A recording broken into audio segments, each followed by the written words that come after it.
Hello class, this is Dr. L and this is a video tutorial of chapter 21 of the Fundamentals of Corporate Finance text by Perino, Kidwell, and Bates. And in this final video tutorial, we're going to go over problems 21.1, 21.3, 21.5, 21.7, 9, 11, 13, 15 and 17. And one of these is I'm actually going to ask you to skip it because there was a mistake in the textbook and I was kind of surprised. But anyways, let's begin with problem 21.1.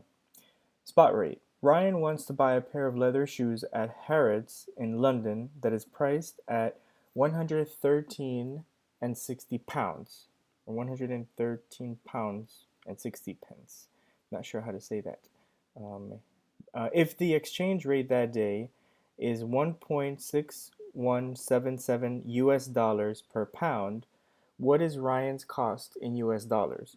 So this is what we're given here. We are already given, and let me box this up. We're already given the price of the shoes in London, which is 113.60 pounds, right?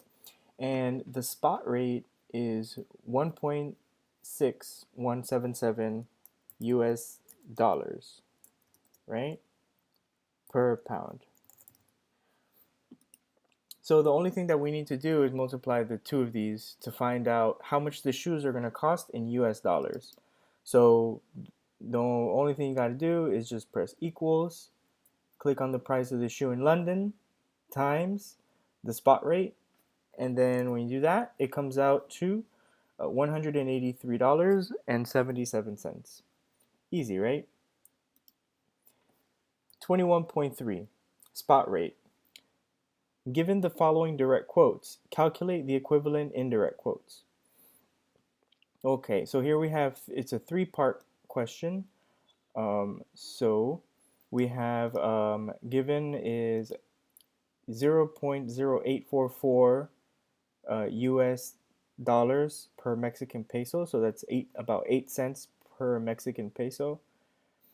B, we have, this is in pounds, 0.8513 per euro.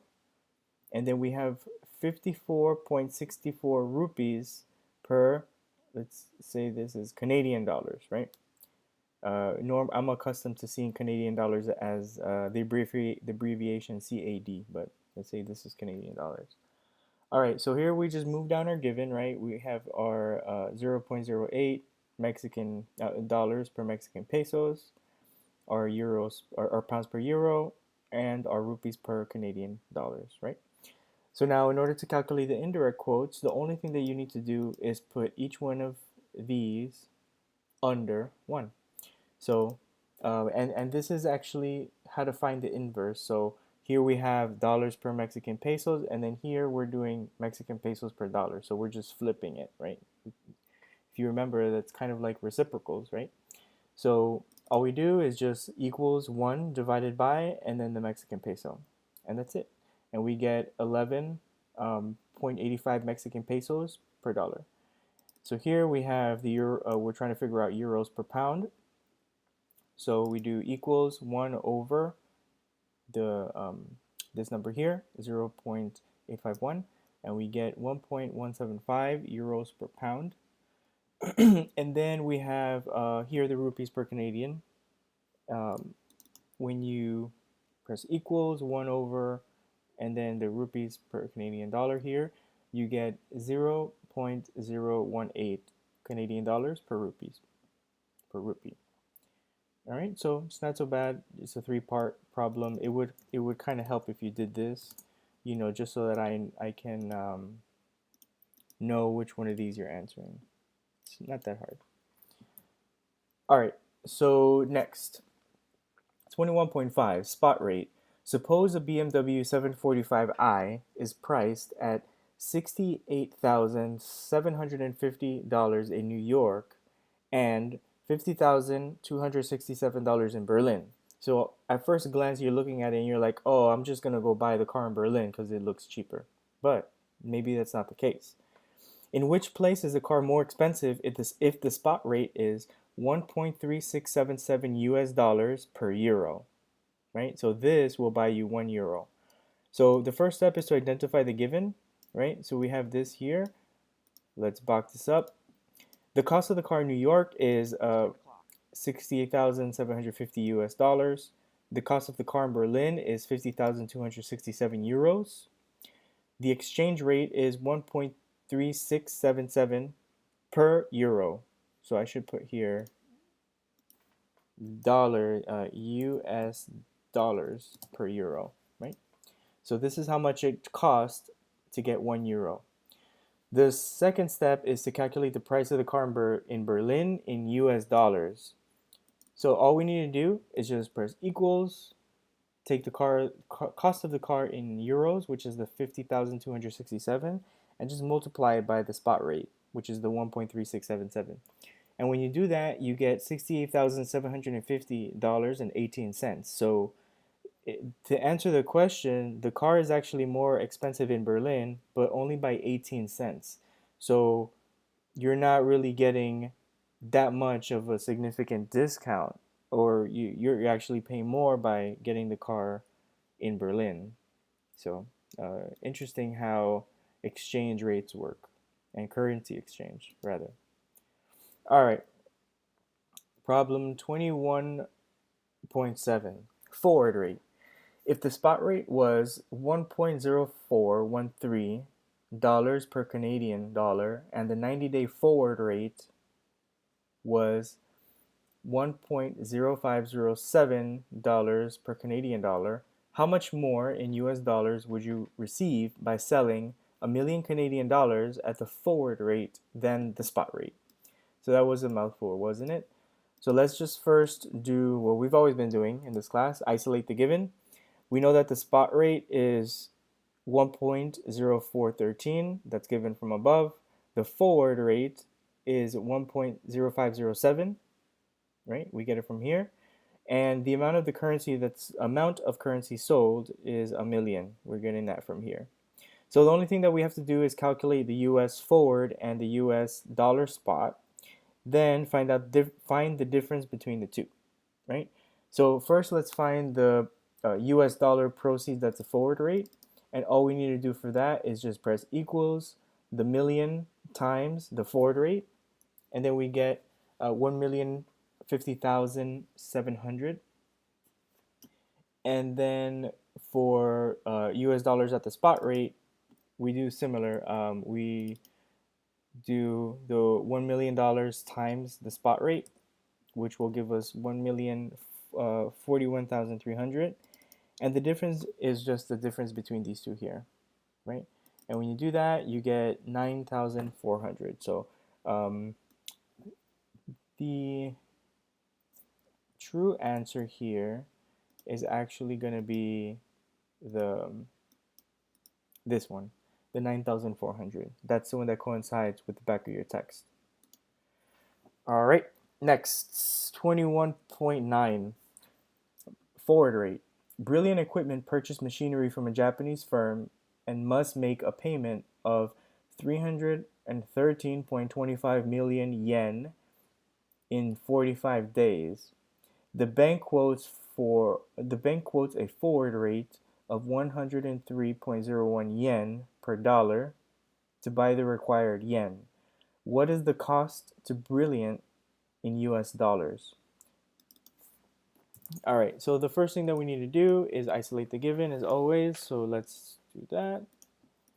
We know from the problem that the purchase price is 313.3 million Japanese yen, and the forward rate is 103 yen per dollar, right?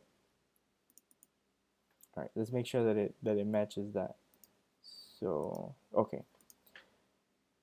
103.01 yen per dollar. So the only thing that we have to do is divide the two, and that's it. So we put equals the purchase price divided by the forward rate, and that's it. And this is going to give us the price in US dollars. So it's actually 3.04 million. And then this is one that I want to confirm with the back of the text. Yep, and that's the answer. The back of the text says that it's 3,040,967. But if you give me the 3.04 million, I'll take that as an answer. That's totally fine. All right. So now this is the problem 21.11 that I'm asking you to skip.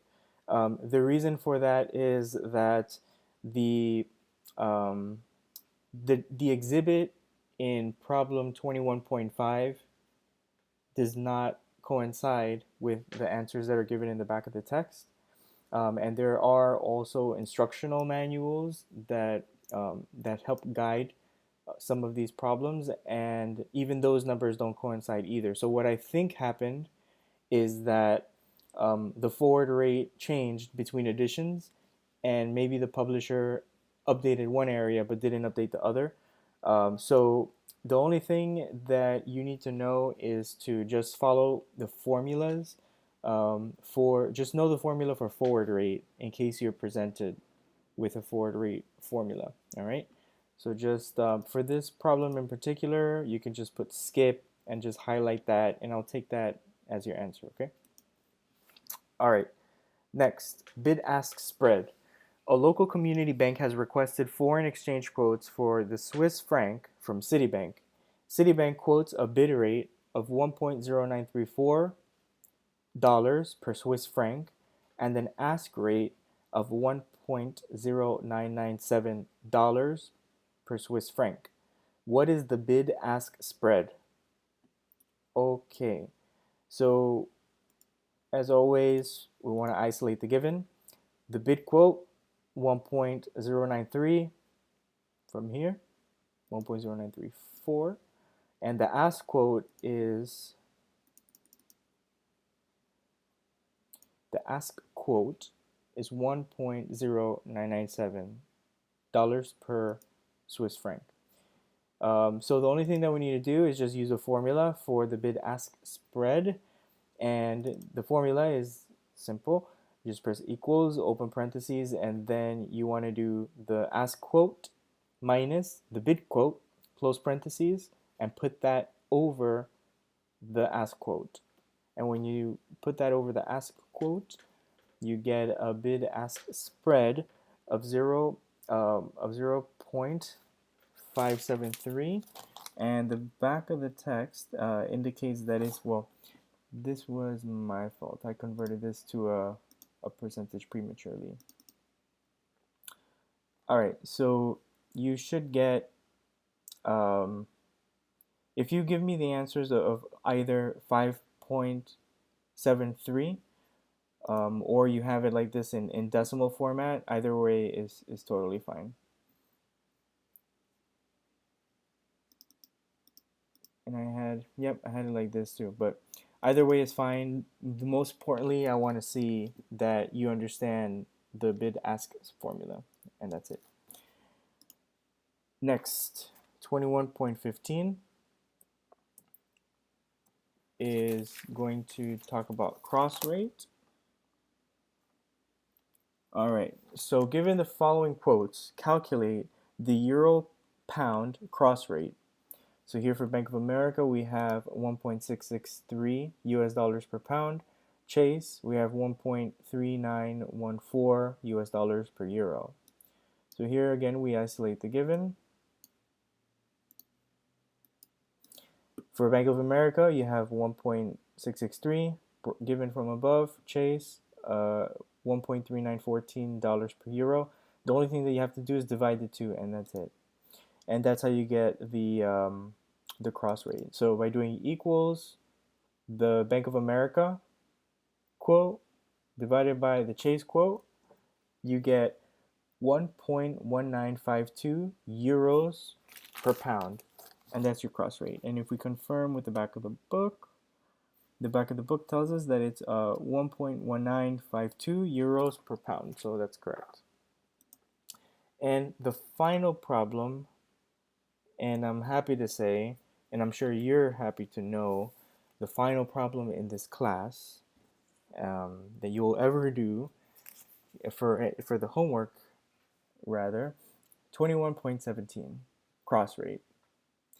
Bremer Corporation observes that the Swiss franc is being quoted at 0.7660 euros per Swiss franc, while the Swedish krona is quoted at 0.1114 euros per Swedish krona. What is the Swedish krona Swiss franc cross rate? Try to say that 3 times fast. All right, the first step, isolate the given. The euro to Swiss franc, we got it from above, right? 0.766. You can make it exactly like how it says it there. It's fine. And then euro per Swedish krona, you have 0.1114. So the only thing that we have to do is just identify the cross rate, and we do that by dividing the two. Again, very similar to the previous one that we did. We do equals the euro, the quote for euro Swiss franc, and then over the quote for euro Swedish krona. And then we get 6.876, and we confirm with the back of the book that that is correct. So you can add one more digit there. So the way to read this is that it is 6.8761 Swedish krona per Swiss franc. And this concludes the video tutorial for chapter 21 for some of the problems from the back of the book. As always, if you have any questions, comments, or concerns, please feel free to reach out. It has been a pleasure serving you as professor this term for the Fin 3400 class. I know this class is not easy. It exposes you to a lot in a very short amount of time. If you ever have any questions about how you could take your finance education further, different paths that you can take, if you want to know about paid internship opportunities, if you want to go government, if you want to go into banking, investment banking, please feel free to reach out. I'm always here to help. And once again, it's been a pleasure serving you. Thanks for watching the video, and let me know if you have any questions. Take care.